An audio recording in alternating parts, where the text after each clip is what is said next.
All right, folks, I'm going to walk you through a couple problems here on what you would do to solve first these function tables for x and y rules.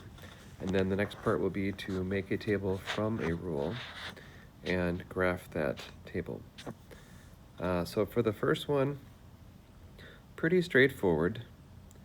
What we're going to look for is what do we have to do to go from here to here and here to here and here to here.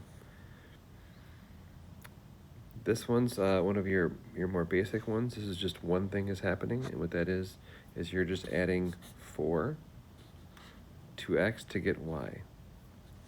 So 10 plus 4 is 14, 5 plus 4 is 9, 20 plus 4 is 24, negative 8 plus 4 is 4, 3 plus 4 is 7. So what's happening to get your y, you are taking x and you're adding 4 to it. So your equation for number 1 is going to be y is equal to x plus 4.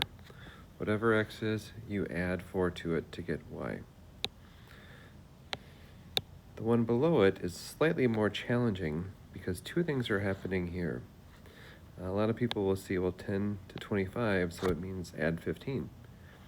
Well, that would work for 10 and 25, but it wouldn't work for 0 and negative 5, or for 6 and 13.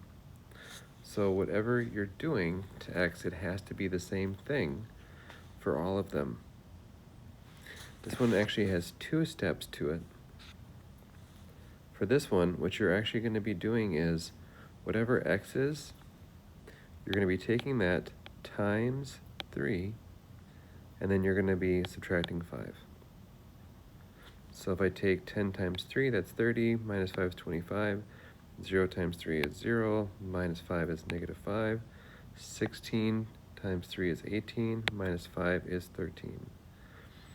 So 15 times 3 is 45, minus 5 is 40. So you get the idea there. This would actually be negative 1, because negative 1 times 3 is negative 3, negative 3 minus 5 is negative 8. So you get the idea here. That's what you're going to do for 1 through 12, is just fill out the tables. The second part of this involves making your own table based on an equation, like this one here, and then graphing it. So there's just 4 of these, and I'm going to show you how to do the first one. So for the first one, number 13, your equation is 3x minus 2 is equal to y. So then what I'm going to look at is, if I put this where x is, what is y going to be? All right, so if I put in negative 3 for x, 3 times negative 3 is negative 9, minus 2 is negative 11. 3 times negative 2 is negative 6, minus 2 is negative 8.